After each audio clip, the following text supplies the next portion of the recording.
So, hello everyone, and this is a bit of a new format for me, wherever you're listening to this, or hearing this, or watching this, or wherever you're consuming this piece of media, because this is something I've actually wanted to do for quite a while. In essence, basically take an album that is renowned as being quite odd, strange, off the beaten path, not exactly top 40 fodder, and dropping it on an unsuspecting person's head to see how they react to it, and then us chatting about it. I know it's similar to a lot of the stuff that I've done in the past, but I thought really having this kind of never before exposed to it kind of cold turkey approach would have some quite entertaining results. And so for this first episode, I am joined by someone who is a prospective sports broadcaster, a social media content creator, and a very, very, very, very big fan of Leeds United Football Club. And I'm sure very happy that they've got promoted. I am joined, of course, by Mr.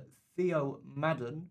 There should be an applause sound effect. No? Okay, they're not coming through. They're not working. Hello, Theo. Hello. And for the applause sound effect, I was waiting for the grand entrance. But nonetheless, it's great to be here. And I'm very happy with the Leeds United promotion.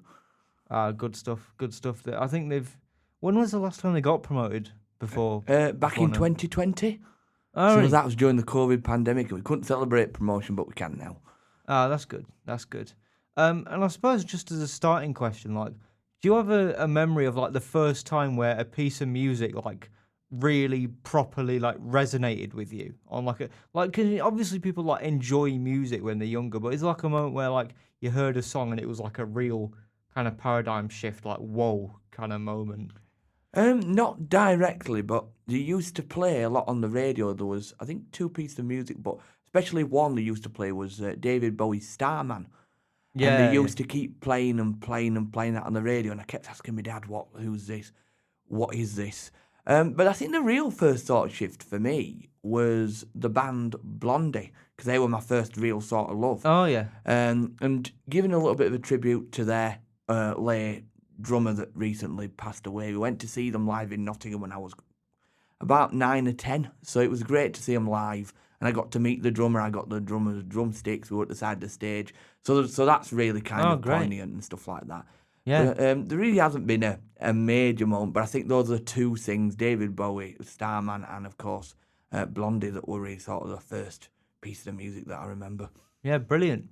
So, I'd say that today's album is quite different from both of those, though, as the album that we're focusing on today is Quebec by Ween, released in 2003. Have you seen the SpongeBob film from about 20 years ago? Yeah, I think Theo? I've seen that film. Do you remember the song in the credits, a song called Ocean Man? Yep. Ween did that as well. So Yeah. the same guys that did this album we're listening to today also did that. They've done loads and loads and loads of albums: Pure Guava, Chocolate and Cheese, White Pepper. But we're talking about Quebec today because that is often seen, I think, as one of the high points in their discography, rightly so.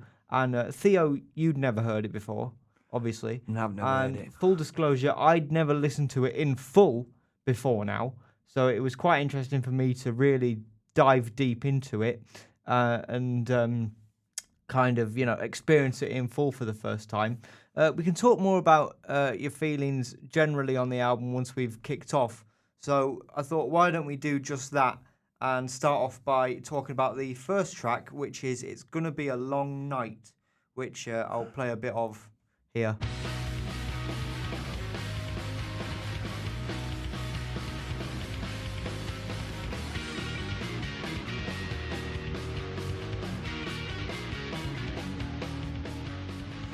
So what did you think of that one, Theo, when you first heard it? What were your initial impressions? I was like, I quite like that. But then I quickly went to Super Furry Animals. Bizarrely, there's some of that came through. And then I thought, is there a bit of Arcade Fire? But I thought, no, I'm sticking with Super Furry Animals. That's the vibe I got off that one. What songs have they done? I'm not hugely familiar with them. I think they did one. I think they did one called Golden Retriever.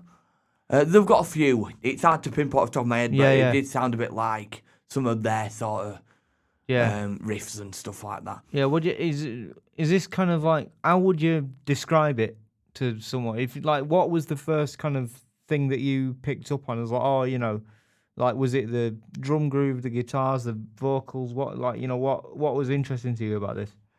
Just the guitar and the guitar sort of riff that was there. That was kind of quite catchy. Yeah. I think for me, it sort of rang like a lot like Motorhead, kind of that thing, like Ace of Spades. Very sort of, it's got like it sort of felt a bit desert rock to me. Quite like dirty and gritty and sort of like real going for it. Like drums going hell for leather, million miles an hour. The guy's like got a really cool gravelly voice that's singing it, and it's just like absolute pandemonium from start to finish. And that's the kind of stuff that I really love. It's not something that Ween are particularly known for, though, doing like proper barn burners, I guess. But they do it really well here, I thought. I don't know what you like as far as like songs of this style, how this like stacks up for you in terms of that kind of thing. Well, you've got to be kind of good at a genre of music, and I think, as you've alluded to there, they've kind of done it quite good. So that's something that I think they did really well within that piece of music, and it gives you a big opener by just how it starts and stuff like that. Yeah, like really, coming out the gate swinging. Yeah. It's a bit like a boxing match, they come out and instantly it's just like swinging and it could be blood like a bull everywhere match. It could be like when you release the bull, and he comes out just absolutely peltering out. Yeah, what do they call them? Matadors, don't they? Yeah. It's like, yeah. And I've been in a bull ring. I went in one last year. Not me fighting. We were just passing by one. I was going to say that would be quite interesting. Yeah, it would be quite interesting about fighting in a bull ring. And you wouldn't see me in there. Imagine if they did that, just like letting any old chancer in a bull ring. The fucking insurance would be mad on that thing, I reckon. Yep, indeed. I mean, they wouldn't, I doubt they'd let like Barcelona Council get off with that one. I don't know about that one. But I thought it was a great opener. Again, not something that Ween, in my experience, listening to them, have done a mass amount, but I think they still did it really well here. Like I just said here, it's just like simple, it's fun, it's loud, it's enjoyable. Yeah. And if you're into that kind of stuff, then yeah, it's not something I thought I'd hear first off, but it's great and it's something that was enjoyable. I guess that's the thing with an album by a band called Ween, and with a front cover like that I might put on the thumbnail for this. What were you expecting to hear? Not really. I did a brief look at the album, but kind of a little bit of and looking at some of the covers as well. Some kind of sort of a little bit of rock and roll punk kind of thing, but also a little bit thought with the electronica kind of feel from some of the songs that I've heard in the past and stuff like that. Yeah, that's fair enough. And well, talking of electronics, the next song is Zoloft, which is a very, very interesting one. So I'm just going to play a bit of that here. If it wants... Oh, no, I've not faded it up. This is how unprofessional I am. L-O-F-T. Give me a grip. Make me love me. Sucking them down. So this one, quite a change of pace from the last one, but I thought still very well done for what it was going for. I'll come to you first again, Theo. I'm sure after the first track, you may be wondering, like, where's this going to go? Whether you expected it to go here, I'm not exactly sure. Yeah, I kind of expected it to go a little bit this way. But it gave me, again, a feel of another, in a sense, band, but then I kind of went away from that and kind of thought this is a little bit of them, but not a little. It kind of gave me the vibe of Flaming Lips a little bit in that sort of sense. Oh, yeah. And I have actually seen them live. Saw them live a number of years ago. And it gave me that sort of vibe, but I was drawn to the beat more than anything else, and the singing. So the singing and the beat was kind of something quite interesting. And and it was quite melodical as well. Yeah. Quite soft and melodical. Yeah, I was going to say it's quite trippy, this one, I thought. Like, again, like you say, you've got that beat that's giving it like the strong foundations, but then you've got all these kind of like really woozy, trippy, kind of psychedelic effects going on top of it. And the way they sort of build that over the track, I think, is really well done. Like the bit where you get like the keyboard solo with the like harp sounds in the middle of it, and then you've got these harmonies and like the weird sort of high-pitched modulated vocals that you get. But then, like you say, the main vocals themselves are like very laid back, very kind of comforting, I suppose, in a way. But it's kind of got this very woozy, very laid back feel, but also very like layered and intricate at the same time, which, you know, you want it does sound quite basic, but there's still a lot going on, which I think is quite interesting. I mean, I don't know. I don't like, in what situation would you find yourself wanting to listen to this? That's an interesting question. I'm not too sure what kind of situation I'd be in. I think it'd be in something sort of more calm. Or when I felt like I wanted to listen to like electronica music, I want to listen to something of this sort of vibe. And that could be any time because I've got quite a varied range of music in my household or in my life. So it could be any time, but it just really depends on the mood that I'm in, but also if I want to listen to this type of music when I feel like I want to. It could be on a daily basis, to be fair. Yeah. I think as well, it's like, I think it's quite interesting because the lyrics I looked into, because Zoloft is an antidepressant. And so I think the way that they've kind of done a song about antidepressants with quite a kind of happy, carefree kind of sound, I think that's quite interesting the way they've done that. Like, oh, like this, it's almost like it's trying to say, like, this is how your brain feels or is supposed to feel when it's on antidepressants. That kind of like, you know, you're maybe a bit lightheaded or you sort of feel quite different and kind of, I guess, disoriented, but kind of calm, I suppose, is the idea. So I guess it's like the way the lyrics parallel the music is quite interesting, I thought. I don't know if you caught on to any of that. I didn't really catch on to the lyrics as much, but if I was listening back again, I'd probably pick up now you've said that a lot more on the lyrics. And now you've said the name of the title. I think the title stood out with me first off, I should have said that earlier on. Yeah. Stand out with me first off, and I'm like, oh, I wonder what that means. They've probably picked some sort of foreign word, and then you've said antidepressants. I'm like, very nice. I don't know if that's the one like reaction I'd have to antidepressants is very nice. No, it's just kind of comes and go. Yeah. But actually, that links quite nicely onto the next track, because the next track is also drug themed, at least in its title, which is Transdermal Celebration. So we'll give that a bit of a listen here. Transdermal celebration, cross-side mutation in the rift. It toppled down a nation and left the people running for the hills. But the mutants that I see shine the beauty unto me. So I'd say a bit like maybe the first track, this one is definitely a bit more kind of straightforward in sound, I would say, maybe. Like it's a bit more in your sort of standard indie rock kind of arena rock wheelhouse. But still, I think very well done. What did you make of this, Theo? First off, I was like, oh, I think I've heard the beginning of this before. I've not heard the full song, but it's like, oh, I've heard the beginning of this before.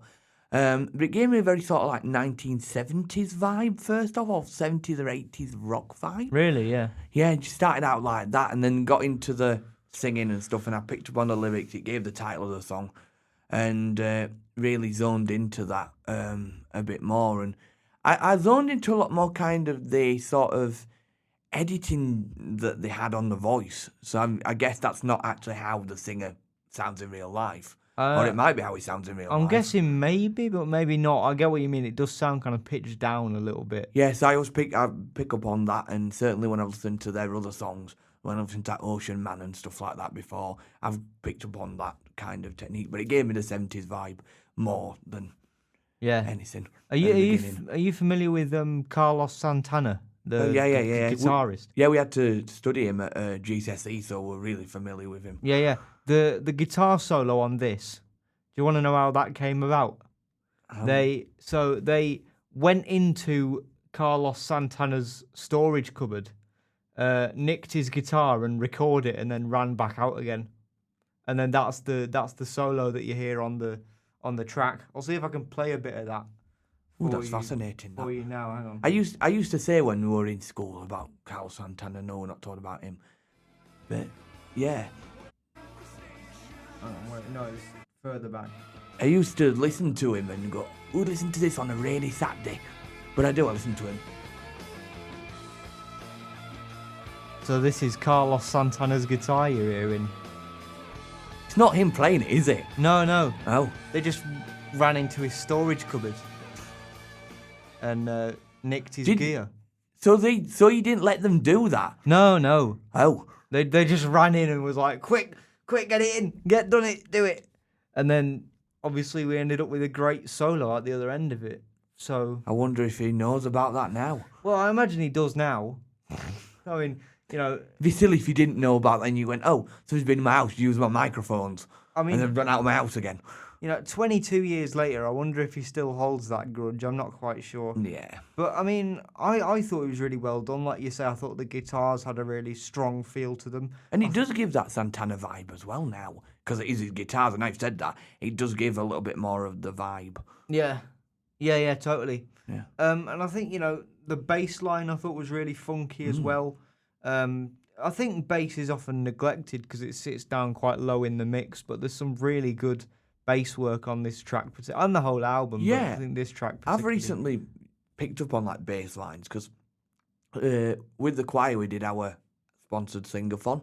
Oh yeah, you're at in the weekend. Barnsley Youth Choir. Yeah, and our bass player, he came along. He wasn't going to stay for the full night, but he'd had a gig. He came along, he brought his bass, and we could hear the bass because we didn't have any guitar. Yeah. Bass quite clearly, and I picked up on that, and I've stuck by that and since then. Yeah.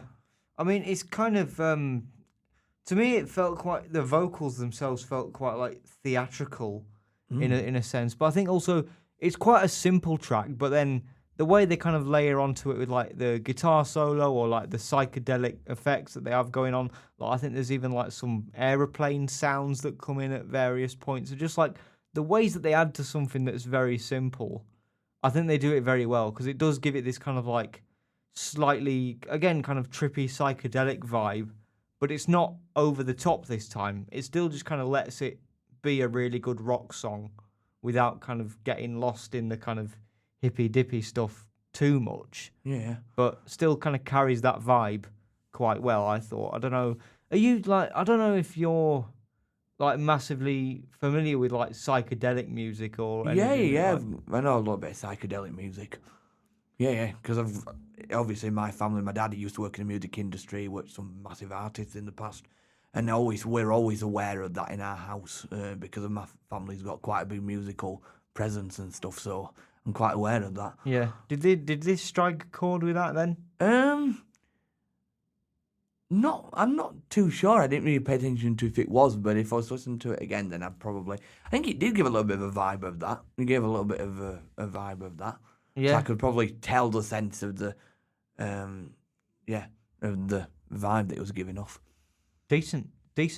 Well, this next one is a bit of a mood shift, which is Among His Tribe. So we'll give that a bit of a listen now. And given your reaction, I'm excited to hear your thoughts on this one.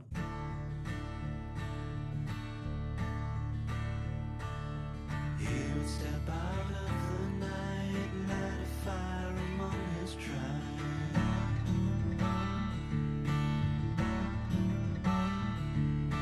Carving from the bear's tooth, he used the flesh to feed the youth.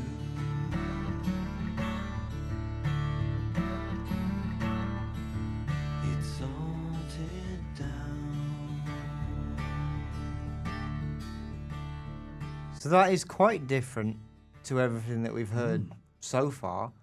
But from your reaction, I'd take it one that you enjoyed quite a bit. Yeah, I went through different phases. I started off with thinking David Bowie guitar-esque, then into kind of again going back into that feel of by the vocals, like, and just picturing one picture in my head from something that, again, I'm picturing like Super Furry Animals did, like a photo, and then it went into sort of, if you're familiar with the band Fleet Foxes, went into sort of them, and they went into sort of like a bit more of like some of their feel of music, but then I kind of came back down to earth listened to that and thought, I actually quite like this. And it's actually, and you're right, it is a completely different mood change. It's quite mellow, Yeah. and I really enjoyed that. I sort of thought, so I initially picked up that it had a kind of more, because it's like just like guitar and bass.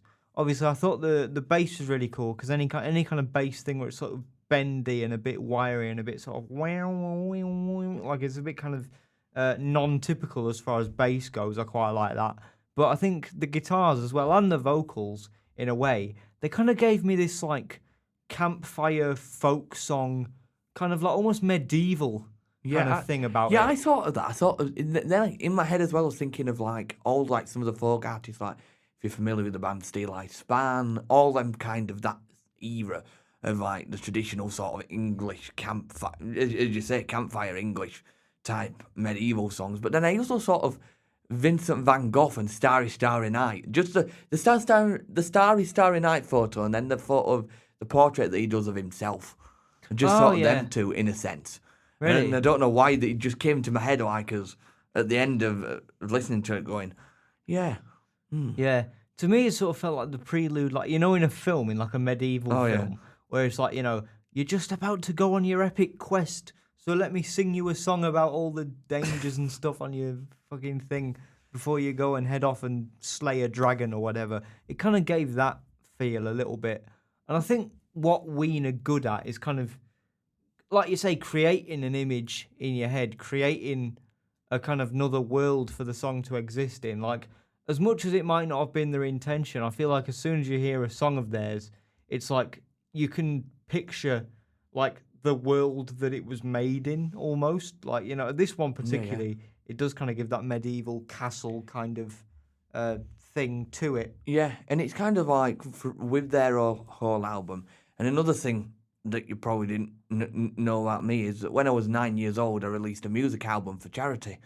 And within that album, and this is why I think listening to a few tracks has been great, because I've been able to kind of think, when I did my music album, did different genres, did different themes, did different feels to songs, gave people like bits of ideas in their head. And that's exactly what they've done, and they do it with most of their music. Yeah. So that's great, and I really, really like that. Yeah, and I feel like there was a bit later on in the track where it kind of got a bit more demented as well, which we'll see as a kind of common theme. I'll play a bit of something later on in the track so you can maybe get a feel for what I mean. Yep.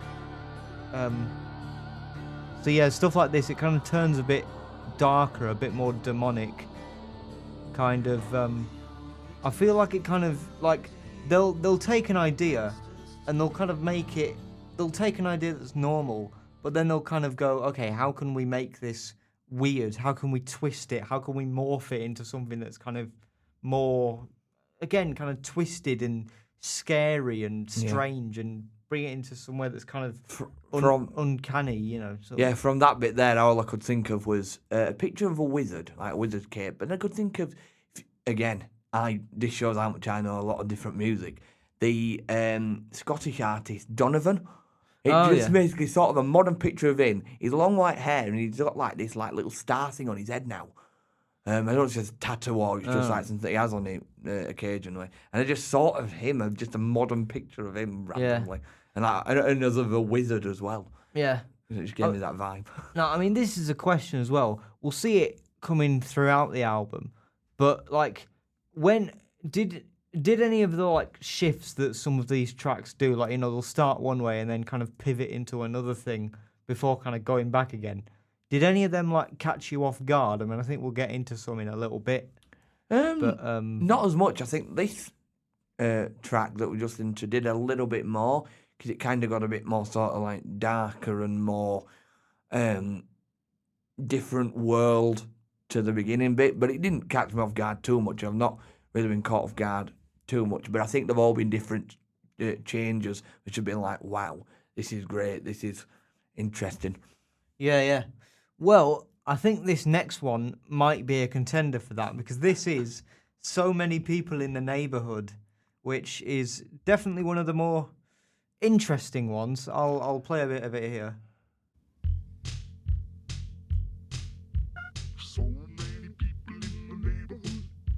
So many people in the neighborhood.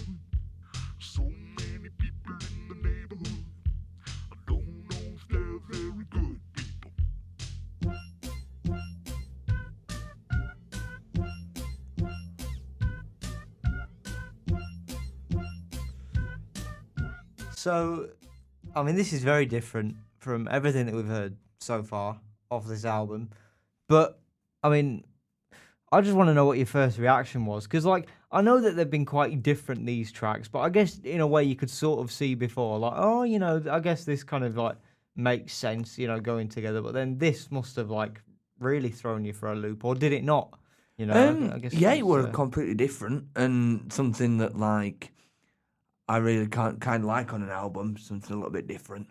But first off, it was the title, The Neighborhood, gave me the vibe, and this album's given me lots of impressions and pictures and thoughts of different things, which is great. But that gave me the sort of when with the title, King of the Hill. Oh, really? But by the time, like, neighborhood, like, gives more of an American impression rather than a neighborhood in the UK, because we're used to it here being called streets, and I live on a street, or I don't live in a neighborhood. Yeah. And then it kind of, when I think back to the title, it gave me, if you're familiar with a TV show called The Middle, it gave me a vaguely, yeah. Yeah, it gave me the vibe of that. But to hear it, I kind of first took the drum beat, and then when everything else started to kick in, I think the voice again is very interesting. I always still think that's edited. I don't think it must be, because it isn't really that he's gonna go how goes and like he's gonna sing down quite well. Some people do sing low. Yeah. And No, yeah. I think that's definitely edited. I think you're right. Yeah. I think it has. But it was the voice I think struck me the more, the drum beat and the voice, and then the organ bit going dun dun dun dun. Yeah, I mean, to me, I don't know. I sort of thought of it as like, it sort of sounded to me like a sort of cursed theme from a children's TV show. Yeah, you know, you get them sort of like, people make them. I think it's called like analog horror. Oh, you know, yeah. where people make like fake children's TV programs. It's like people get murdered, and then you know, it's like all the like, you know, the theme music will be normal, and then all of a sudden it'll go, you know, like proper just. Dive into chaos. I thought of gaming in there. I thought I got a little bit of vibe towards the end of what we're listening to sort of a little bit of gaming. Yeah. You know, like to something like a game or something. Yeah. It's like, I mean, it's another one of them things where it kind of started off relatively normal, I guess, with just like a drum beat and some keyboards. But then you get all these like really noisy kind of horror like metallic effects, and it kind of gets way more chaotic. I'll try and see if I can.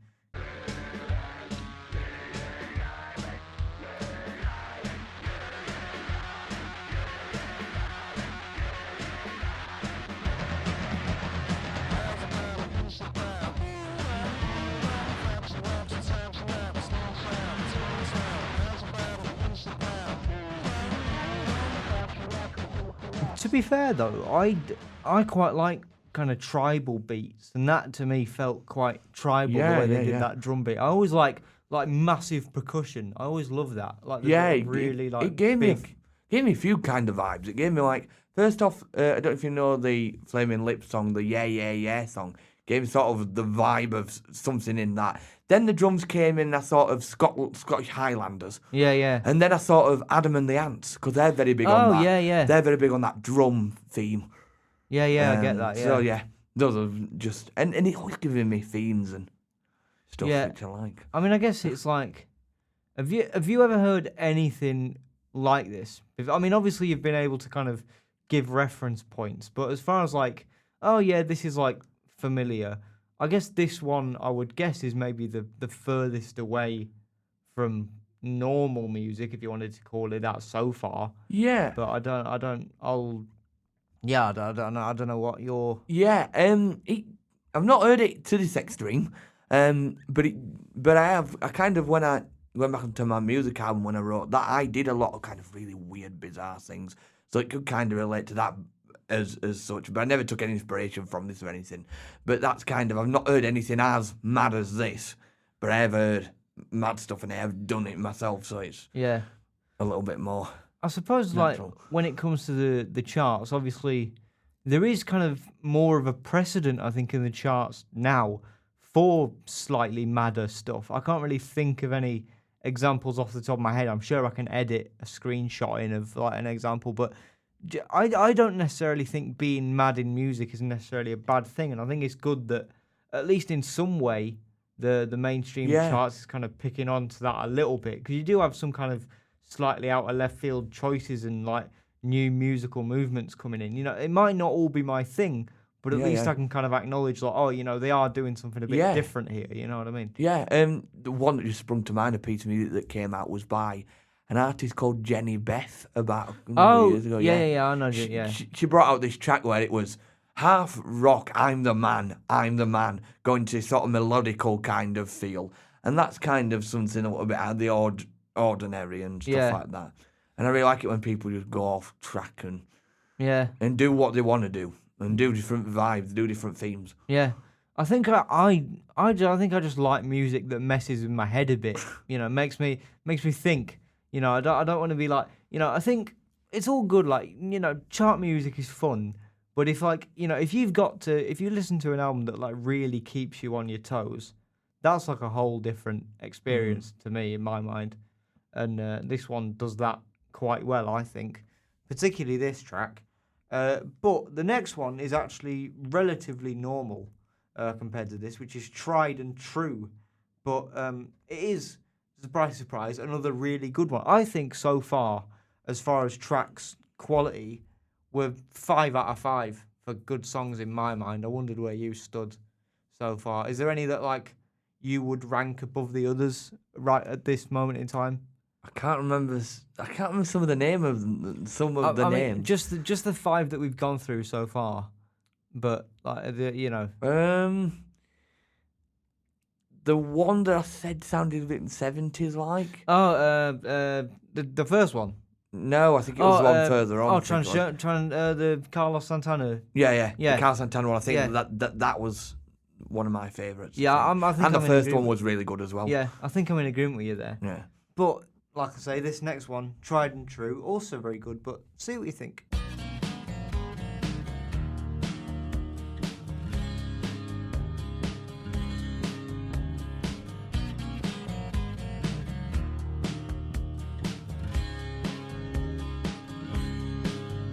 At the dawn I woke, I was alone, rising. I called upon the force of time and space, calling. And as she came to me, I fell back down, realizing.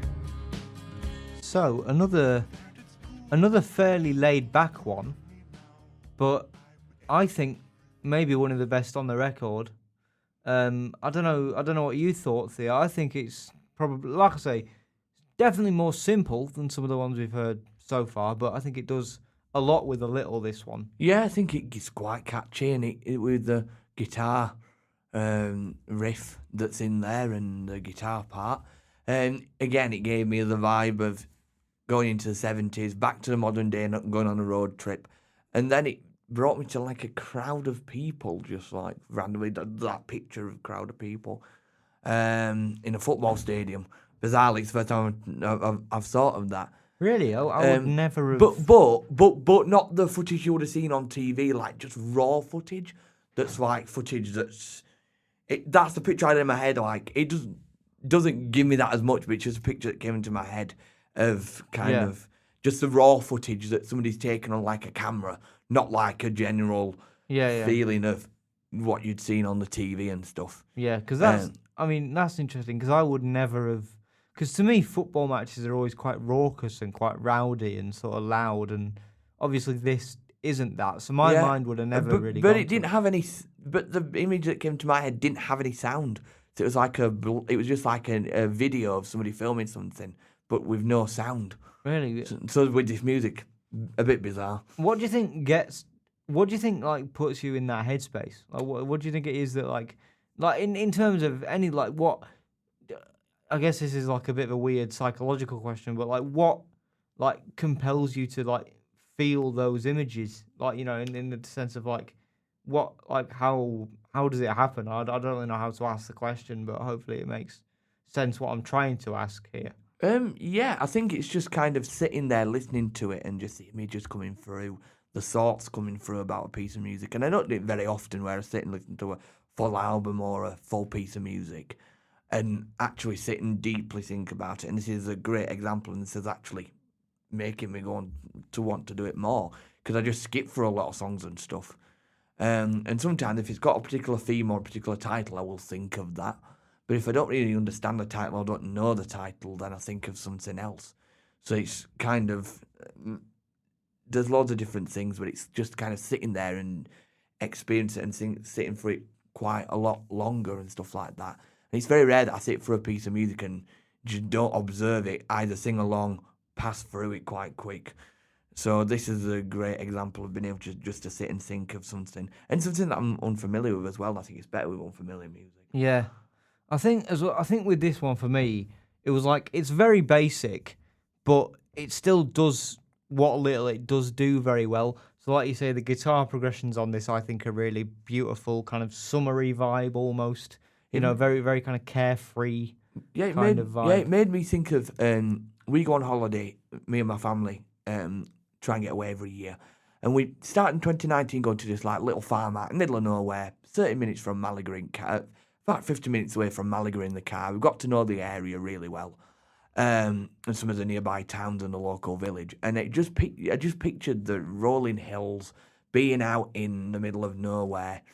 And that's kind of what I just had as well in my head, kind of thinking, hey, it just makes me think of being there. Yeah. And it made me think of our playlist we had last year, where we all had to pick music and put that into the playlist. So I got that vibe as well of some of the music that I picked, which was, the music I picked was actually a little bit more out there as well, not your typical Yeah.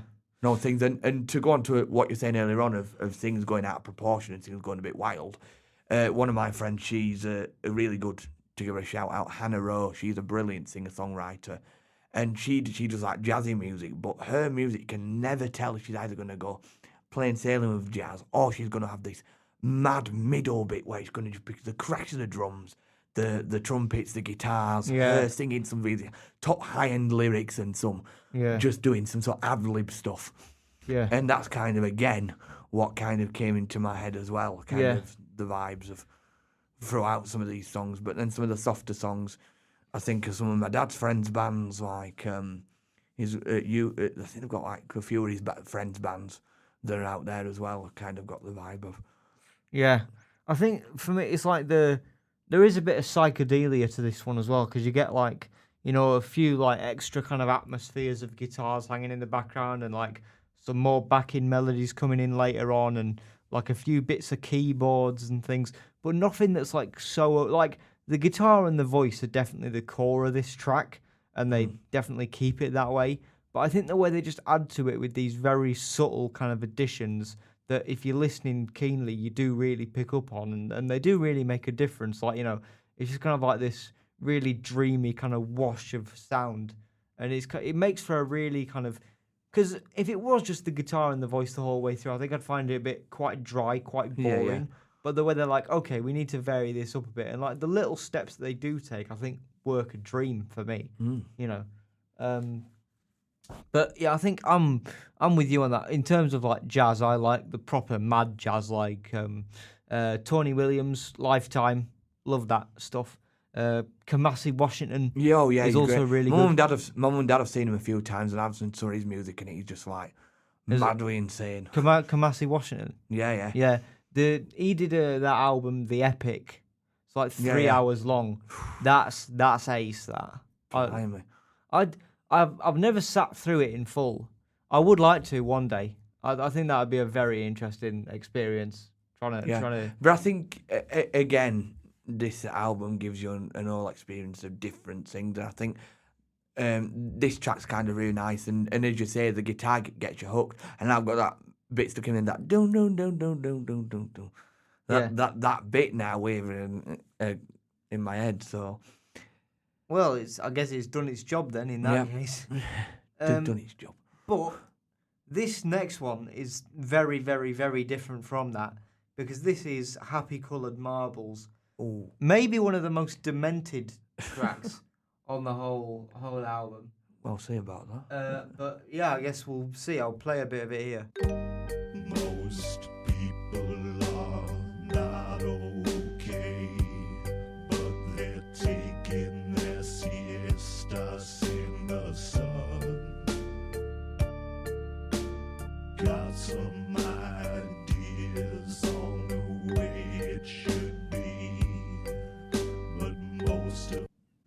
Oh, bloody spam call.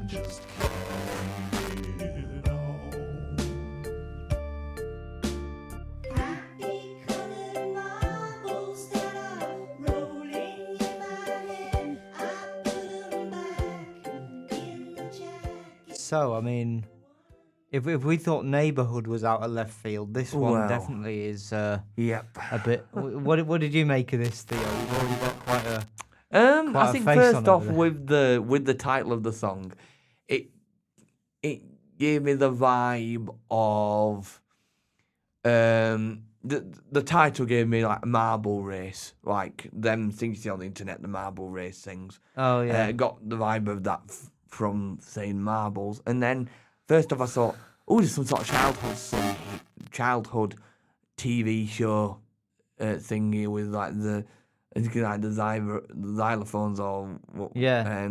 And then it kind of came back to me of gaming, and then when the female voice came in, I just thought of witches, and one of the major witches I think of is either you could think of Wizard of Oz, but I think of which was a film that was on last night in the kitchen in my flat. It was or in the flat last night. Was Chitty Chitty Bang Bang, and there's the scene where there's the witch and she comes on, she goes, "Well, come here, kids, take some candy," and then picks them up and locks them away. The child catcher. Yeah, the child catcher. I just instantly then had that when the witches, but that's got like maids as well. Like, do you know, like proper like out in some rolling hills in like Austria somewhere, Yeah, in like maid stuff. But I just thought more of the witches than them. Yeah, I mean, it's funny what you say about like kids' TV, because I thought, kind of like I said with Neighbourhood, it's like this one more than any other, I think, gives me that kind of like kids' TV, but like really kind of cursed and demented, kind of. Because when the vocals come in, like the first ones, they kind of like, they sound almost like a bit shaky and a bit scared. And so I think right from the off, you're like, right, something's going on here. Like something, you know, when you get that like spidey sense where like something's not right here. Like I don't know what it is, but something's not feeling right. And then when that like high pitched female vocalist comes in, it's like it feels happy in a sense, but almost kind of like a fake happy. Like, you know, it's like a put on. Feels like demented. Yeah. Like, she's like, I'm having to sing because I'm happy. Yeah, it's like sort of like being held hostage, kind of like, you know. Oh, yeah. It's like, act happy. Or like voices that's like creepy, like you're watching The Shining, something like, hello. Yeah. Hi. Yeah, totally. I get that 100%. I think it does have a lot of charm to it, though. I think because, like, you know, it's like it wants to be relaxing, but then you're sort of constantly on edge because you're like, this isn't right. This isn't right. There's something's up here. It's Up. like something's gonna happen. Something's gonna happen. And then it does, as we know. I'll skip to a bit in the track where that becomes more obvious. Still very well written though. I think it's quite catchy, even so. You know, it's definitely got a kind of enjoyably woozy kind of feel to it anyway. But there you go. You know, it just it gave me that bit then of a song came to my head, but I could not think of the title of it. And it just like these big, because it happens in the middle of one song, and I cannot remember which one it is. Yeah. I do not know which by the song right now. It's just like, it's that kind of moment though in that track where like it switches and you kind of go, yep, I knew this was coming. But even still, it's such a great payoff in my mind. Like just the drama of it, like you said, the big kind of crashing cymbals and the like screaming and, you know, it's mental. I think what makes a song, and I was talking about this the other day with it being Eurovision, and this is completely different, to be able to win something like that within a song is either having a really, really good key change that lifts it all together, or having some sort of big whoosh or whoosh to then go into like a really big bit will always do you great in a song, and they've done that very well there. Yeah. And they've put it in a sense. You said you know it's going to come. Some people might not know that that's going to happen, but I think a lot of people would know that it's going to happen. Yeah. But I think, again, it's like just I guess the word is catharsis, right? It's like, excuse me. It's kind of like, you know, it's like you've got like really loud booming drums and like people screaming in the background and the organs like rattling away like really Yeah. screechy and loud and sort of, It gives this kind of, you just there saying the screeching and stuff. I went to see a musical last year, Standing at the Sky's Edge, about some flats in Sheffield. And the guy who'd written the music was Richard Hawley. He'd written the music, if you're familiar with his music. I've said that a lot today. It's because I know, obviously, there's quite a lot of music that I think of. He's got one song called "A Storm Is Coming," and you know that somewhere in there, if you know the song, it kind of nice and mellow. There's a storm a coming, and even in the musical, we got this vibe of sirens, people like sirens, everything starting to go a bit wild, things starting to like jump out at you, and you felt the storm coming, and everything coming together, and that's kind of, as you alluded to, that just came into my head, and that's kind of what that song really brings in. Yeah, no, I get that totally. I think I guess part of me wants to think that it's like they just kind of thought for a laugh, like, oh, should we try write? So it's like, I'm not saying this is what it is, but it's like, oh, should we write some kids music? But then like they had a good bit of kids music and they got bored and they just sort of went, let's fuck it up a bit, like let's just make it really like kind of demented. And I think this kind of shows their sense of humor in a way as well. It's like, oh, let's take something that sounds really kind of bright and child friendly and just make it horrific. And this is what this album's really all about, different things. Like, I was saying to my mum, I said, oh, why don't we set up a band called Death by Prawn Trunk? It's the first album called The Funeral, and it's nothing to even do with heavy metal, nothing to do with that. So this is what they've done quite well, is that they've said, right, let's do an album and let's set up a band. We will, and it does make you think a little bit heavy metal and stuff like that, but they don't really show that as much. They're not really all just about that. They're about different styles and stuff. What the Death by Prawn Trunk? Is that what is that? It was basically, we were sat in a Chinese restaurant once, and my sister was like choking on something. I went, she's choking on it's Death by Prawn Trunk. So it's just kind of came to us and stuff. Oh, right. That actually reminds me of a story. My dad, when he was younger, I can tell this story.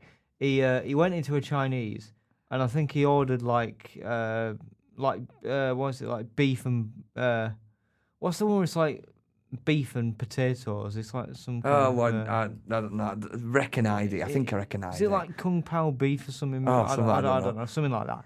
And the guy wrote down on the board in Chinese, right? And he's like, oh, what's that translate to? And so my dad looked at, he asked the guy, and the guy was like, it means hot cow potato. So I always just found that really funny, just like, saying a hot cow potato. But now thinking of the band and stuff like that, and then I did an AI image of it, which was a bit bizarre.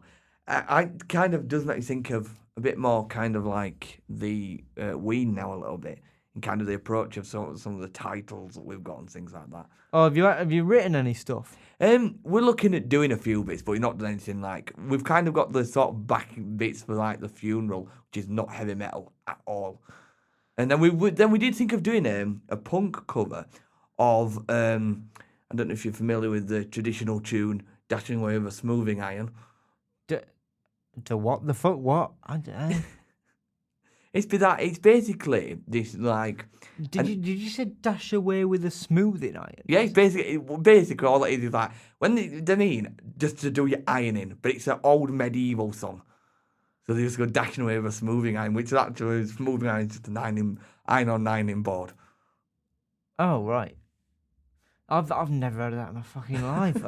This is turning quite interesting. I But thought you're speaking fucking gobbledygook now. I was like, what the fuck are you and on? I think the lyrics are more like I don't think it's anything to do with. I don't even know. I'd have to look into the lyrics again. But I think that there has been like metal versions done before, but Yeah. it's just one of those that have come on. So I do really resonate to kind of stuff like this a little bit in like titles and things. Yeah. I mean, all the best for Death by Prawn Trunk in the future. But this next one is actually, well, I'll put it this way. If this last one was like pretending to be happy music, I feel like this is maybe the closest we get to genuine happy music with Hey There Fancy Pants, which is quite a title.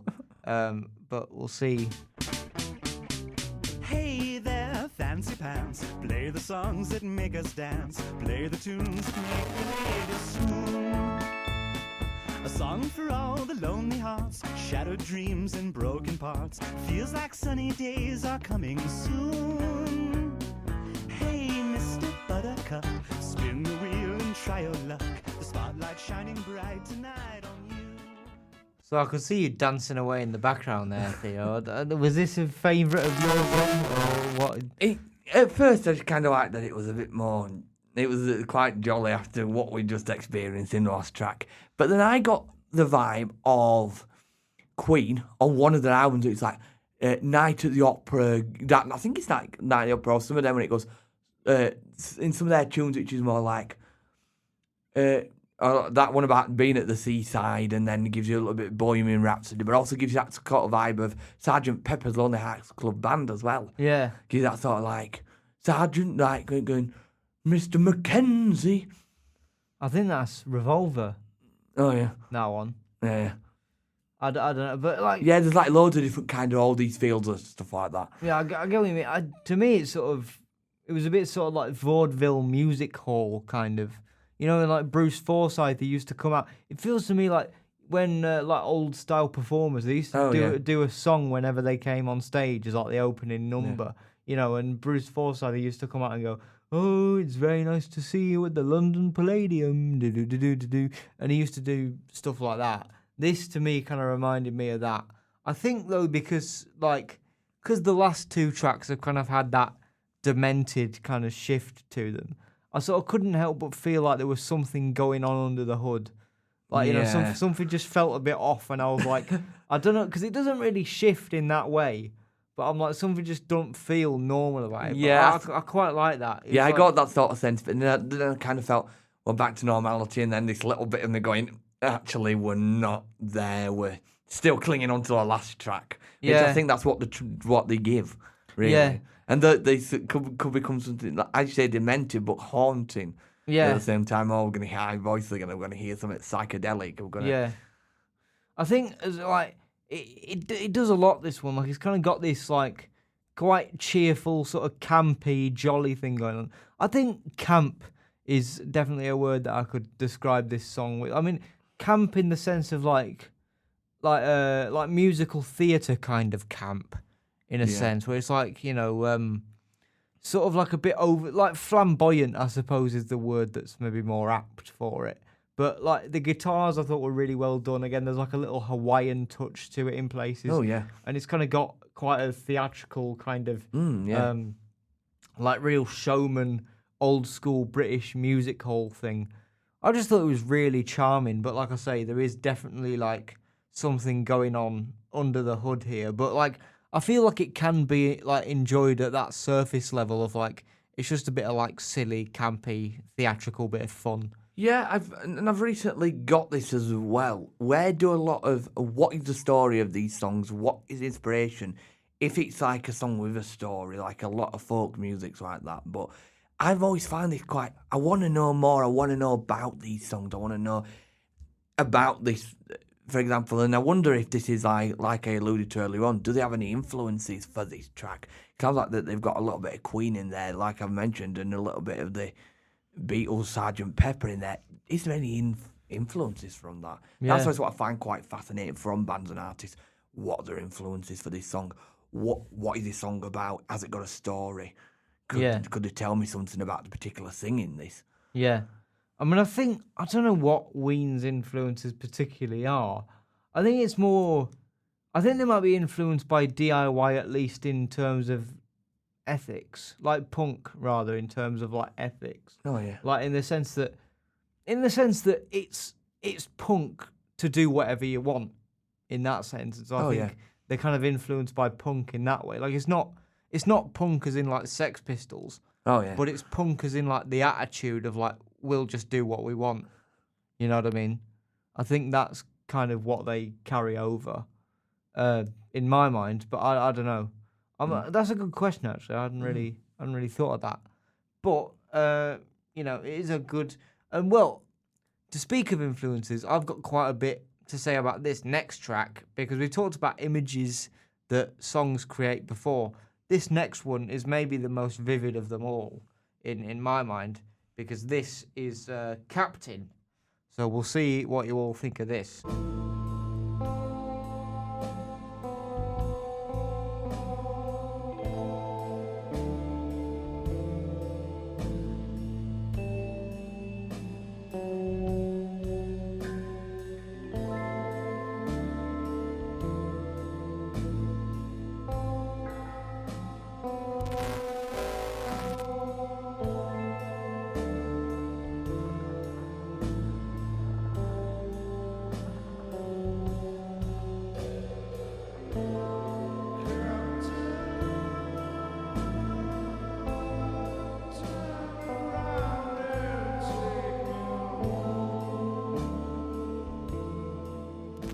Creepy shit, real creepy shit.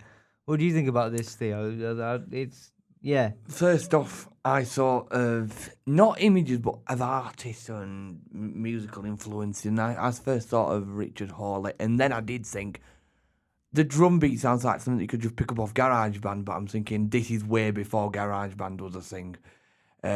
So you wouldn't have picked it up from there.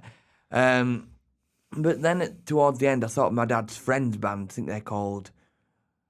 It's hard to say them, and it's called. I think it's that Unique of the Wonder or Unicorn of the Wonder, Wonder of the Unicorn. That's it, Wonder of the Unicorn. And it just sort of some of the stuff they do quite sometimes slow, and the guitar really sounded very similar to what they do. But it gave that little bit of a freaky vibe in there when you heard certain things. Like you heard something, I think, where they put like some sort of bell in there. Yeah. And it's like, whoa, it's like, whoa. Yeah. You get a little bit more jittery inside or feel like Yeah, jumpy yeah. and stuff.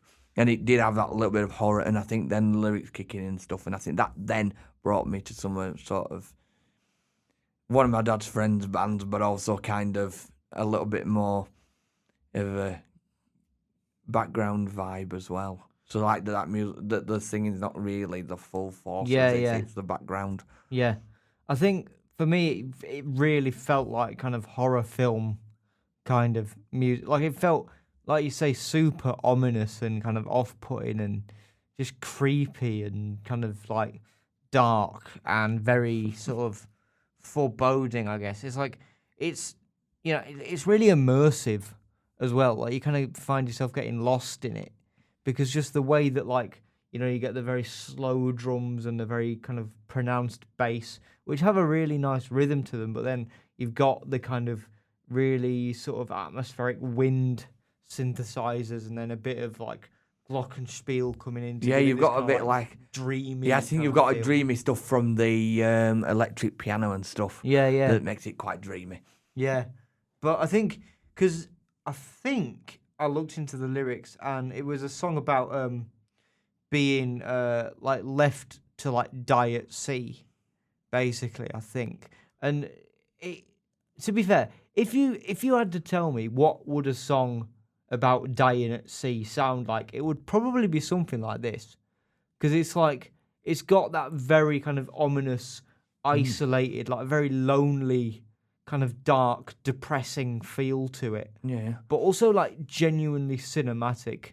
I think like it feels really big, but also kind of really isolating at the same time. And then you get the kind of like deep demon style vocals that come in, and that's almost like the devil kind of speaking to you, I guess, if you wanted to put it that way. And it creates such a vivid image in my mind with such like minimal music. It felt really, really powerful, actually. I was really captivated. It didn't put me on my with this. edge of my chair as much, in sense of like the last track did, where it's like, something might happen even though it's not gonna happen.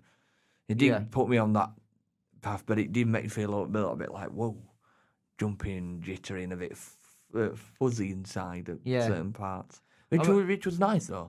Yeah, I mean, there's bits that they do to kind of build on it. Like there's there's a really nice guitar solo on it, but in the second half, and there's some really nice like synthesized string sections that come in towards the end as well, which I think again lend to that kind of cinematic thing about it. But I think just the way that the feel of the music just lent to that sense of like isolation and fear and loneliness and just like feeling really disoriented. And I've never known anything maybe put across a mood so strongly as this. Like just a mood. Like you kind of sat there and you're like, I know exactly what this is, you know? Because if you told me that it was a song about somebody dying at sea, I'd be like, yeah, of course it is. Like, duh, you know, like what else would it be, I guess? Because it just feels so like dark and murky and sort of like, I don't know. Sort of, it feels a bit like a horror story. Like we're going back to campfire stories, like kind of a horror story about like, you know, the sailor that did a deal with the devil. You know, you'd play this song in the background while you were telling the story to them or whatever. That's how I thought of it. I don't know. I don't know if it like caught your. I don't know if are you one to like really put a lot of stock into vibes? I guess like how. I quite like a good vibe, like a good feel vibe and stuff like that. And only the other night I did like a disco playlist, and I just put together some, and I did a lot of research into it. I kind of want to look for a lot of modern stuff, a lot of the old flavours. So I always look for a good vibe and things. I've got loads of different genres that I like the look of, so I always like to look for a good vibe. Yeah. What's your favourite disco track at the minute? That's I'm not too sure. I don't really have one at the moment. There isn't really one. But the choir's just about to embark on a disco medley, which I'm really looking forward to. Because the first time in ages I've felt like really kind of like, this is something that I really, really want. Rather than, a lot of songs are just like, oh, we're going to do this song. It's like, yeah, I'm very happy with this. I quite like this. And stuff like that. So I don't really have a favourite disco track at the moment. But there's one that I think a choir's just done. And I think it was a project that they did. They've just done an album of this choir, which is like a disco feel one, and they've just done the Primal Scream song, Moving On Up. Oh, brilliant! Yes, and they've done a disco version of that, and or like an upbeat version that is really good. So they've got quite a few on that album. That's quite good. But yeah, I love Screamadelica, man. That album's wicked. Yeah, I've got the T-shirt from that, but it's in black. All right. I bought in Spain, bizarrely or something. Jeez. But yeah, that album, I think, it's the first one that ever won the Mercury Prize, I think. Yeah. And in fact, my dad knows their first ever manager, worked with their first ever manager. Oh, nice. Was that... No, that were Alan McGee, was it? Yeah, that were Alan McGee and Creation Records. And then the writer of Trainspotting. Oh, Danny Boyle. No, Irving Welsh. Oh, yeah. Irving Welsh and a friend of my dad's who used to DJ. My dad was a DJ back in the day. Dean wrote called Creation Stories, which was a film about them, about them in Oasis, and Alan McGee was best friends with Bobby Gillespie. Jeez. Bizarre fact. Very nice. Well, this next one is also quite a. Again, this isn't really territory we've exposed on the album either yet, but also one that I think is maybe a bit more in the sort of like more acceptable wheelhouse, if you like, because this is Chocolate Town. I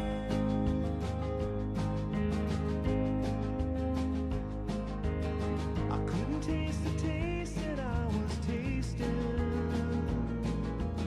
I couldn't hear the waste that I was making. Tired of the life I was facing.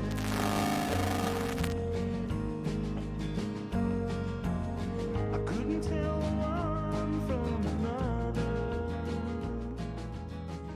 This to me almost felt a bit like old school country and western kind of thing going on. I don't where did it strike for you, Theo, in terms of like, you know, like you say, you get these images in your head. What were the images that came through for this one? Normal.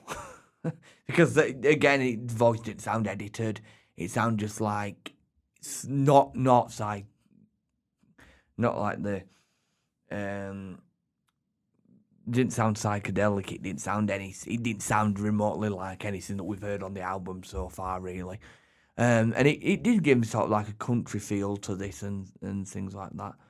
But then I got halfway through and went, again, if you're familiar with the artist Josh Rouse, one of his first ever albums that he did called Nashville, that's a very country sort of feel, and it gave me that sort of feel in a sense. And Fleet Foxes kind of came a little bit back into that, but it gave me kind of this normal feel for once on the album, because his voice wasn't even edited. It didn't seem like it. It felt like, but it gave me like a bit of a train vibe as well. You're on a train. And Yeah, totally. it's like going back and watching last night, Chitty Chitty Bang Bang. The reason why that they've done that is it's like, so it's giving that sort of feel to kind of this as well. Yeah. So that, so the drums and stuff playing like the train and stuff. Yes, I actually had that exact note written down. They kind of like all them like train track snares. You get them in a lot of like country style and like rockabilly tracks. Yeah. That very sort of like digga digga digga digga digga digga digga, or it's like in this case it's a bit more sort of like, you know, sort of like kind of like, you know, mildly sort of chuntering along on the train tracks, like you say. It's very kind of, it's sort of serene, this one, but I quite liked it because you've got the bass I think really shines through on this one as well. It's got a kind of very bouncy, kind of uppity, but still quite groovy feel to it in the bass. And then when, you know, you've got the acoustic guitars that are very sort of light and catchy and airy and woozy, which is lovely. But then you've also got the touches of electric pianos, which are kind of hanging out in the background as well, that sound really nice. No, yeah. And then you occasionally get these, like, you heard it in the little snippet there, but you get these very occasional kind of just the very odd, very sparse kind of like electric guitar notes just kind of hanging over the top, like ding, ding, ding. And it's very, very subtle. Yeah. But the kind of feeling that adds, kind of like the emotion that it gives me, is like, it's not a lot that they're doing musically, but the effect that it has on the track is very... Yeah, I thought it was going to kind of go south, kind of go a little bit kind of down, like different, and something quirky was going to happen when, I think, on the beginning bit, then it starts to go sort of like, I don't know how you describe it, but it kind of goes sort of like out of sync, a little, like out of the key, if you get what I mean. Yeah. Kind of like that, and I thought, and then I listened to it again and went, no, that's normal, because it happens on quite a lot of songs, so nothing weird's going to happen here. Yeah, and yeah. it just feels absolutely normal, not some of the stuff we've heard already that's kind of like, the voice is edited, as I've said already. It sounds like they're putting loads of different effects on it. It sounds like they're going to go really weird halfway through this song, and it didn't at all. Yeah, I mean, I think, yeah, it's definitely one of the more normal ones, but it's like we've said before, it's like them writing, and they're good at writing ridiculous, like all, like, you know, really random, wacky songs, but also just really good at writing just regular tracks, I think. And I think this is an example, because the vocals on this have this really kind of like vulnerable, earnest, kind of emotional quality to them that I think is really, really nice. And I think the like the additional guitars that you get in the bridge are really, really nice as well. I got the image of, I don't know if you've ever, and I watched a film on him a few weeks ago. This is why I think I've got the image of him. It was, I think, one of the 70s albums of Bob Dylan. And he's got like, and it looks like he's got a play button in the middle, like a play button in the middle, but he hasn't. It's basically just him with his like guitar on one side. He's got his thing over, and the sun's shining through, and there's like a picture, and his picture of him like a cowboy hat, and that just gives me that vibe now. Just picture that picture of from the album cover, and one of the songs on there, which is called, I think it's called Lady. I think it's called Lay Lady Lay or something. And it sounds like he's singing about Leia, but he's not singing about a lady. Yeah. And it is a weird track, that. I mean, I think this one, I mean, the vocals are kind of like really earnest and kind of have this like emotional kind of like freeness to them. But there is also like a bit of snarkiness and a bit of humour that I picked up on. Yeah. Like, you know, there's a few lyrics like "Get your punk ass back to the dog show" and stuff. Like, it's kind of, you know, it's like, it's earnest enough to where you get the emotion, but then there is also that little bit of humour to just kind of like cut through it and give a bit of interest. It's like, with lyrics, like, you can write about anything. Even if you just say, oh, I'm only good at writing lyrics and singing, you can do that, and you can write some absolutely mad things. Like this one guy who, a show called, and of course you've heard of this show, Undateables, or the guy there called Daniel Wakeford, And I went to see him live a couple of years ago, and his music's like that. He could write about anything. And he says, "Oh, a beautiful day out at the farm. A beautiful day out at the farm. We love having a day at the farm." It's like you can write about anything, and and they've done it in the most unique and weirdest ways possible.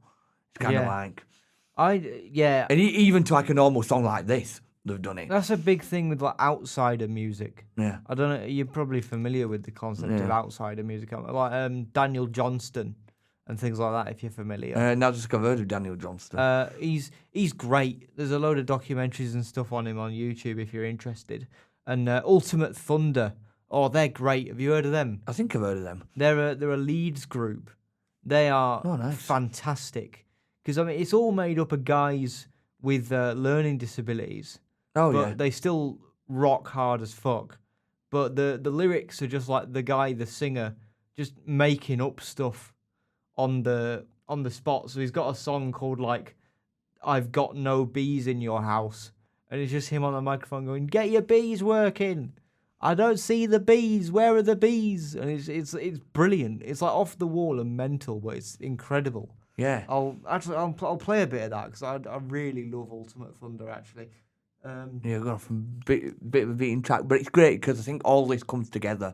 It's not just having to do one thing. I think it's just like not having to be remote normally right about, oh, I'll do a love song.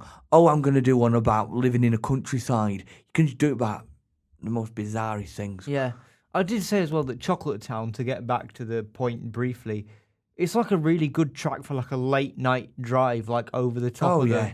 Like if you're driving like over the top of the Dales, like in the evening, and you see the sunset over the hills and all that, this would be great for that, I reckon. A thing. But yeah, this is a bit of Ultimate Thunder for you. Where? Oh no, it's not bloody... There we are.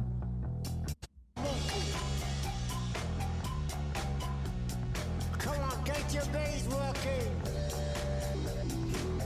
I've got no bees in your house.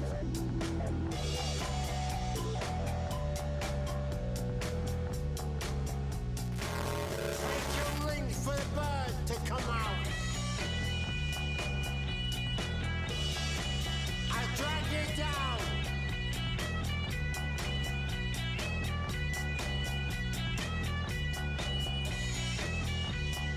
They are ace. Please support Ultimate Thunder. They're great. Yeah. I like, but they've put 2 albums out now. They're both ace. I think they're great, but they are not the subject of the episode today. Go back to Ween. So Chocolate Town, we both agree, is quite good. This next one, what is the next one? This is how professional I am. Oh, this one, I never expected to be genuinely moved by a Ween song, but this one I was. This is I Don't Want It. Hang on, it will be when I get the correct timestamp for the fucking song.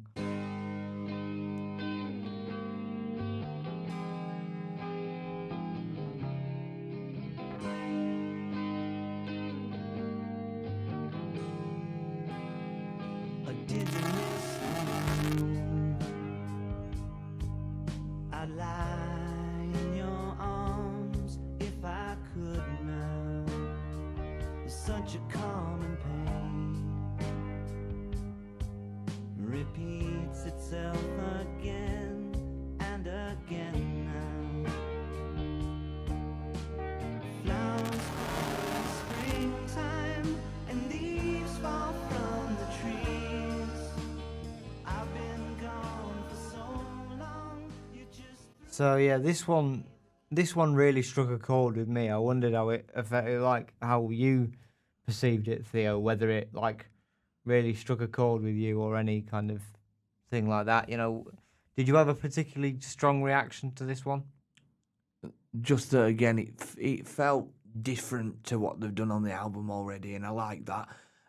Gave me sort of like a 70s feel, but when I heard the lyrics, I'm thinking, surely that they've not, sure that's John Lennon, but going, it's not John Lennon, but it gave me that feel of him, and I can understand how it does affect people. And I sometimes, it's like, I listen to a piece of music and think of certain people, think of certain things, That didn't really as much make me feel as emotional, but it did give me kind of this really strong vibe.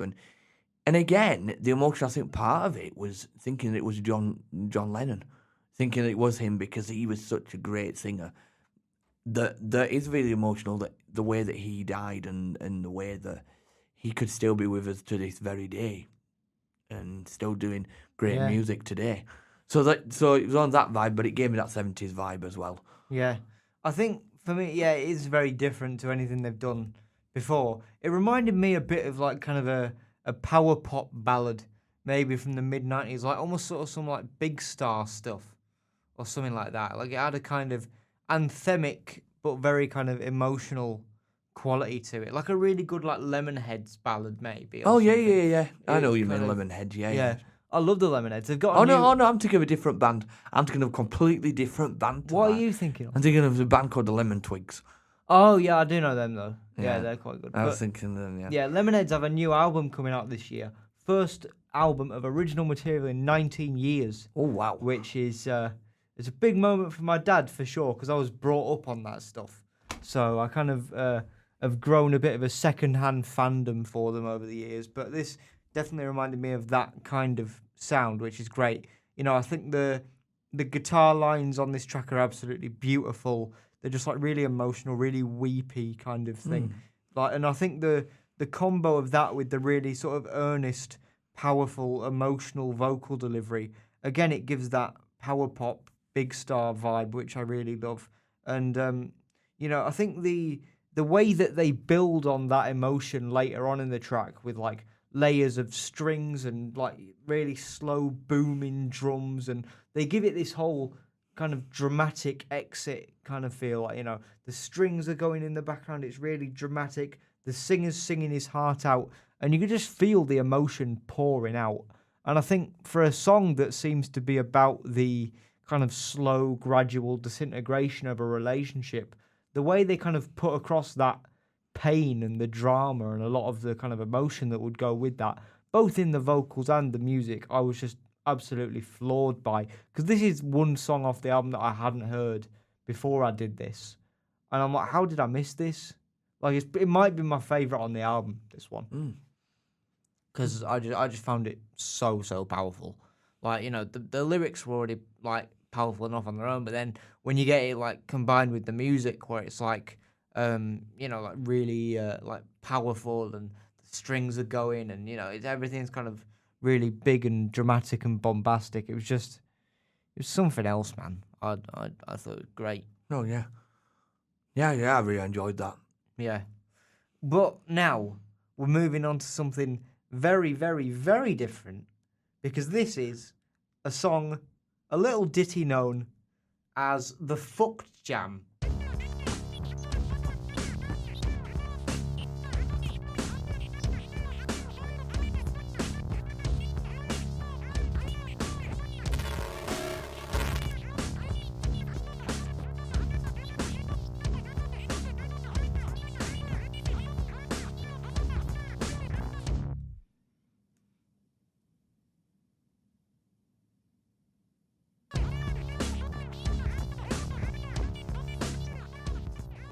So, I mean, there might not be a lot musically to talk about with this track, but I mean, I wondered what you made of it when you first heard it, Theo. The title's very interesting, and not something that I would particularly want to call a song, but that's their choice. But it gave me the impression, first I was a bit like, this seems a bit, just a bit boring, but I got into it and I really thought about it, and it gave me the impression of, and I've got this as the toy, the Flat Eric.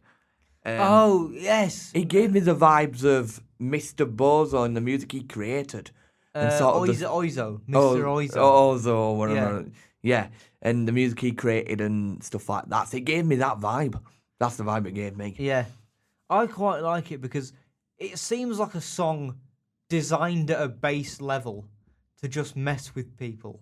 Yeah. Like, you know, the beat cutting in and out all the time and the random kind of like I thought you paused. electronic gobbledygook. No. So basically what it is the beat will cut out at random times, but there is no rhyme or reason as to when it will come back in again. So you can, when it stops, you can go 1, 2, 3, 4, 1, 2, and it will never come in when you think it's going to come in. Sometimes it comes in on 2.5. Sometimes it comes in right on 4. Yeah, Sometimes you have to wait till 7. Yeah, it's going to mess with people's head, that. Like you're counting, and it never, ever, ever comes in when you expect it to come in. And just with it being kind of like ridiculous and kind of electronic and stuff, it does its job very well. If all its job is just to mess with people, I think it does that job brilliantly. But also, I will stand by the fact that the bass line on it is awesome. It's like really dark, really dirty, really kind of grimy. Same with the drum beat as well. It's got that really kind of pumping, old school kind of boom bap hip hop kind of feel to it.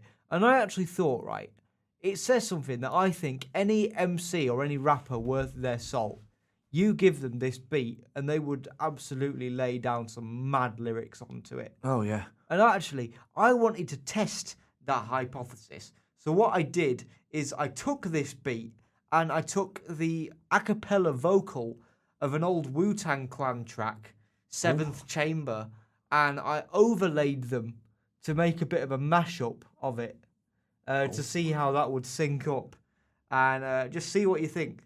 Lock shit down, cause I pump and preach the sound. Hardcore, we're giving you more and more. Like thing, not sure to get you open like 6-pack. Killer bees from Zach, flipping what? Murder one fat tracks, alright? I kick it like a knife, right? I mean, I don't think you'd hear it on any like regular pop hip hop album, but I mean, I love the Wu-Tang. I like the Wu-Tang Clan, like one of my favorite hip hop groups of all time. Wu-Tang Clan. Public Enemy, I love Public Enemy. They're great.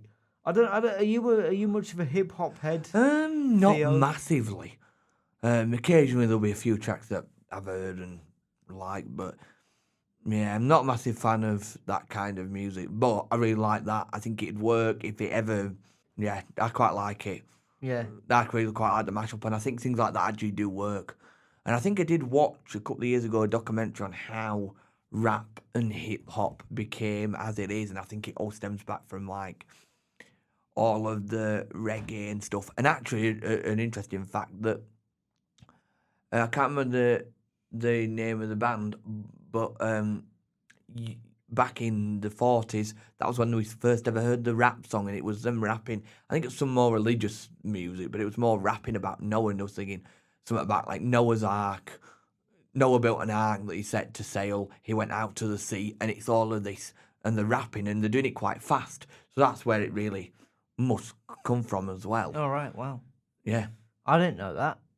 There you go. Rap started with Noah's Ark, apparently. A song about Noah's Ark. It's basically them just doing some sort of like fast singing, Yeah. in a sense. I'm going to have to Google that. That sounds quite interesting. Yeah. But we're coming towards the end of the album here. And this next one is, I think, going to have an interesting conversation about it. Because this is Alcan Road.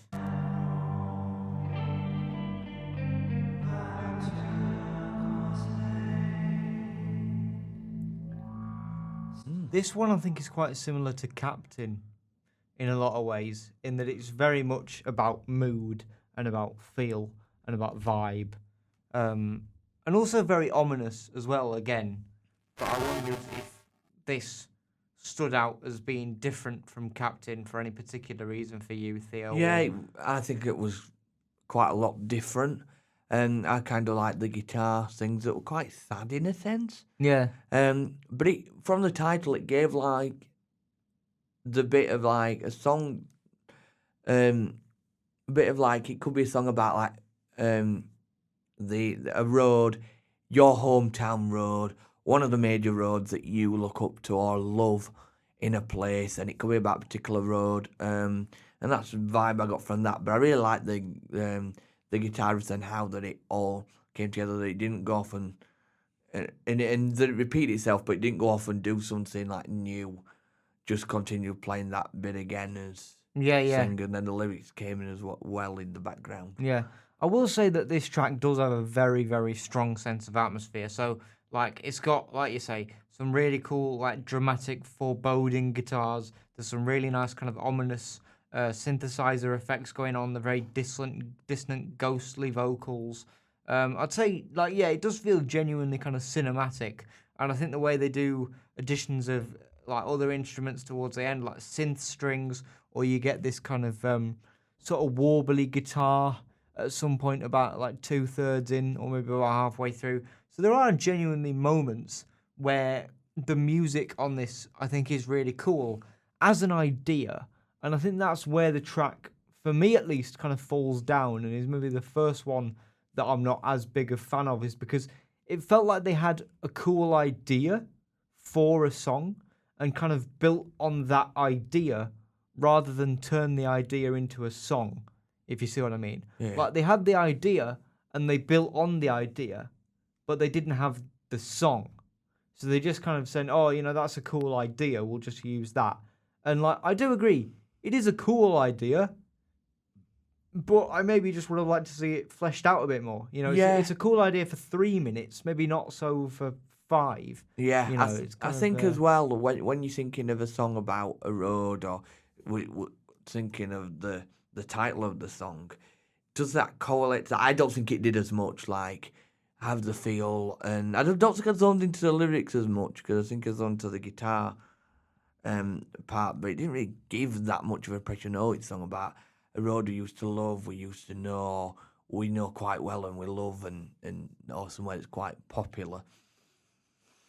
Yeah. So, yeah, it didn't give me that vibe as much. Is it, would you say it's one of your least favourites? Or No, I didn't really mind that. do you have a least favourite so far? I can't really pick off the top of my head which no. is my least favourite, but I think there's one or two. One of the more heavier ones were quite not as much my favourite, but Yeah. yeah, I've not really minded this album. I think this Well- album's been quite. I've been quite impressed with it. Yeah, no, I mean, I don't think this is a bad song at all. I just think it maybe could have done with being built out a bit more. Do you know what I mean? Yeah. I think, you know, the ideas are really cool, but just, you know, I think it needed a bit more kind of time in the oven, if you like, to really kind of be the best that it could be. But I think the version that we got is still very good. Yep. And so the penultimate track now is the Argus. Not the Arga, not the oven, but the Argus, like the telegraph, I suppose. But we'll play a bit of that now. It was about this time we got paid a visit by the studio's all-round tech wizard, Mark, who politely told us that we should probably hurry up because they might have to shut the internet off in an indeterminate amount of time from when we were recording this.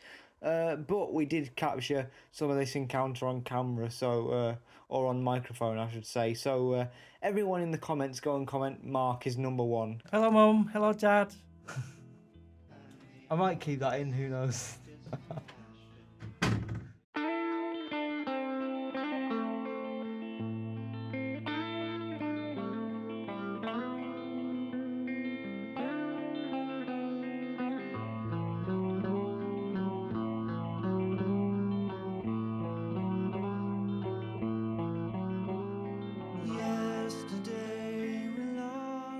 But yeah, the Argus.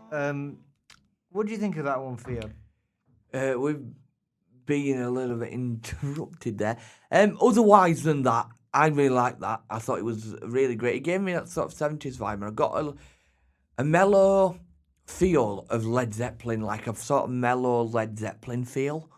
So like some of their, if you listen back to some of their sort of more mellow tracks, or some of them that are not as heavy at the beginning, that gave me that sort of feel, and a lot of that's giving me a feel. Actually, coming into this today, before I did a little bit, and I actually did do a little bit of research, I thought that Ween were actually a 70s, 80s band, and then looked at it and went, oh, it's actually a 90s more modern band. Yeah. So I'm like, okay, that's not the impression that I've always had.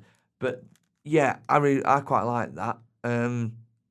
Yeah, I quite like it. Yeah, I mean, for me, I think it was one of the lesser ones. I mean, Yeah. like, as a song, I don't think it was bad. Like, there's some really nice psychedelic, catchy guitar work. You know, the vocals have that kind of theatrical edge coming from them again. And there were some really cool kind of unorthodox harmony moments as well. And I think when the drums and the pianos come in, it gives a nice sense of groove and momentum. But I think, like, like on an album where each track has been relatively distinct, I feel like this is maybe the first one where it sounds like some of the other songs we've heard before. Like to me, Yeah. it sounds kind of similar to maybe Among His Tribe or Tried and True, maybe. So like, it's not bad, but it's maybe on an album where each song is so distinctive. This one is maybe the most indistinct Yeah. of the lot. Like it stands out the least. But like I say, it's still a very good song. Like the guitar work, like I say, is very good. The vocals are very captivating. The drums and the pianos work well. There's some very nice psychedelic keyboards that come in on the end as well. And the layered guitars on the bridge particularly, I think are a high point. But just in terms of its originality, I thought it maybe stuck out a little bit less. Yeah. Well, I suppose with an album as broad as this, you're likely just to get one or two that maybe aren't quite as strong as some of the others. Yeah, I felt that. And you're right. It did sound like some of the other songs in there and things like that. So that's what it gave me. But it gave that feel that it sounded too much, and that's why I think I was. And I don't. And they are one of the greatest rock bands. You might have a different opinion to me. Led Zeppelin, but it gave that feel, and I just wasn't as much into feeling that. Even though I really liked the band, I just didn't really want to feel that. So it does sound like a lot of the other songs on the album, and that feel just wasn't the greatest feeling there. But I didn't mind the song. So it was a really, really nice song. But I get where you're coming from. Yeah, I mean, like we say, it's still a solid track, but maybe just not as immediately distinctive as the other ones. But we have reached the last track now, and this is a real power ballad. This is If You Could Save Yourself, You'd Save Us All. Oh, right, not even turned up again.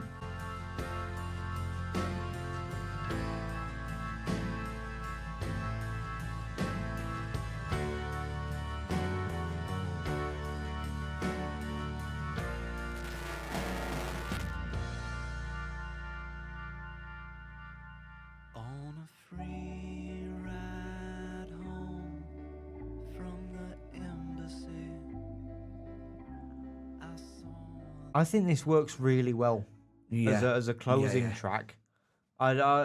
You think the same, I imagine? Yeah, I think that works really well, because I think of like a TV show, coming to the end of an episode, or it's coming to the end of a series, or it's coming to the end of the show altogether, really, and you kind of saying, bye, thank you for being here, thank you for supporting us all.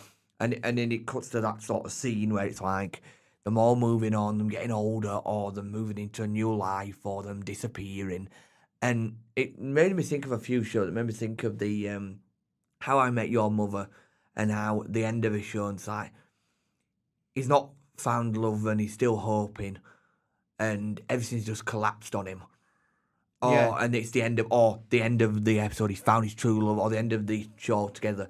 Or thinking of, if you know Superstore, the end of Superstore, they all leave, they all gone to new lives with new people, or with some of the old co-workers and things like that. Yeah. It gave a really good ending, and I quite like that. Yeah, to me, it kind of, it felt like a really good, like, latter era Beatles kind of power ballad to it. Like, the way that really powerful intro with the organs and the pianos and the drums comes in, that's done really, really well. I thought you started out as a bit soul-like. Yeah, I get that. Like, sort of Motown kind Soul of, a sort little of bit, stuff, yeah. like the slower stuff, rather than the high-end stuff. Yeah, I get that totally, yeah, actually. I can see that a lot. Like, sort of Bobby Womack, kind of almost, maybe. Yeah. Comes to mind. But then, there's something about the, like, slightly forlorn progressions on this track. And then again, the more kind of hushed, quiet vocals. That gave me the Beatles vibe. Like, it feels like a kind of Paul track. He's like sat at the piano and it's very quiet, but it's very earnest and very modest. It gave me that real kind of, like I say, old school Beatles vibe, but very kind of ornate and very pretty and very well done. And I also think that the way that the strings complement the pianos is done really, really well. Like the bits of strings that come in at various points. And I think the harmonizing on the vocal front throughout the track is very nice, and the lyrics about a person attempting to navigate their loved ones through a difficult situation, but like to their own detriment, I think is a really interesting. I think this angle is to one it. of the tracks, and I've just mentioned the lyrics, that actually sounds remotely, in lyric-wise, not going off track and going into weird kind of things. I think it's got kind of a nice lyrical feel to it. Yeah, Feels like we're doing something that feels not, well, I don't say no, but different, but has a little bit normality to it. yeah. I think as well, it does kind of light and dark, or like quiet. It does dynamics very well because you've got these very kind of quiet, little beautiful kind of Beatlesy moments, but then you've also got these like really dramatic bursts on the chorus where the drums come in and the organs are going and the vocalist is like really like projecting and like making it really emotional. And I think particularly on the outro where they really just go hell for leather, that is like a really cathartic ending moment. And I think the track, with how emotional it is, both in the music and in the lyrics, it does really well to tie up a lot of the album's themes about emotions and kind of the difficulty in managing emotions. And I just think that the very dramatic kind of cinematic feel of this track and the way it kind of deviates between quiet and loud really, really well. And just kind of the tip of the cap to older music, but also having this kind of very modern feel to it as well. I think like, to me, it's not as devastating an emotional gut punch as maybe a track like I Don't Want It, like we had earlier. Yeah. But I think as a closer, it does a fantastic job. Yeah. Like, it goes out all guns blazing, but also it's just a really well-written, beautiful song. And it does make you think of like how a TV show and how a album should end, like a really nice, either a really nice song with that big sort of finish. So I think they've done that really, really cleverly there. Yeah, I totally agree. And with that, we wrap it up. So now I have just one question for you, Theo, I suppose, before we wrap up, because we do have to wrap up relatively quickly here. No choice of my own, but it is what it is. Would you recommend this album to your friends, having only just heard it today? Yes, I would definitely recommend. Would they be really inclined to listen to it? I'm not. I don't really know. I don't really know a lot of some of my friends' music taste, but yeah, definitely recommend it and say to them, "Have you ever heard of this band? Have you ever given this a go?" And I think a lot of people would go, "Yes, I've heard of the meme song Ocean Man." And we go, "Well, we're not on about that. We're on about this fantastic album that's got loads of different feels to it, loads of different things you put together in their different feels." And yeah, it's an album that I could talk about with them and just say, listen to it. Yeah. Do you have any particular, like, let's say, top three? I liked the one where I thought it was the train track. Chocolate Town. Yeah. There was one quite early on. I cannot remember the name of that one. I think it was quite a popular song. Transdermal Celebration. Yeah, I think it was that the one. The Carlos Santana one. Yeah, I quite like that one. I think that was one of my favourites. And then the last one, I think. For me, yeah. To me, those are pretty good picks. I think if I had to pick three favourites, I'd go with I Don't Want It is an obvious favourite for me. I would say Tried and True is very good as well. And I'm tempted to say Zoloft as well. I really, really like how psychedelic Zoloft was. But I guess in a way, that shows that like with an album like this, with so many vibes, so many styles, and it being so off the beaten track, one person's least favourite could be another person's absolute pride and joy. And, I do think this album is brilliant. I think it's great. I think Ween get a lot less respect than they probably should do. And I think if there's anything you should take away from this, it's that go and listen to this album, go and listen to Quebec, but also go and listen to Ween, go and listen to any strange music that you can get your ears on, expand your horizons, do some weird shit. Don't take drugs, kids. But yeah. I mean, that's kind of what I take away. I'm always listening to new music. I'm always finding new artists. I'm always finding new bits of music, and I always have, from artists that I've known over the years and still know to this day, still always have a favourite album of theirs and go, that's the best album. Their first album, their ninth album, their fourth album, any of them's really good. But I will always listen to their new album and make a judgment on that and go, I think the only album I've sat and listened to was Michael Kiwanuka, if you know of him. His last album, and that was really good. Yeah. Even though the first album's going to always be my favourite, this album was like, wow. Yeah. I mean, that's for me that's what keeps me interested in music. Because, you know, in my head, the classics will be classics forever. But in my head, I'm there going, does what they're doing now excite me?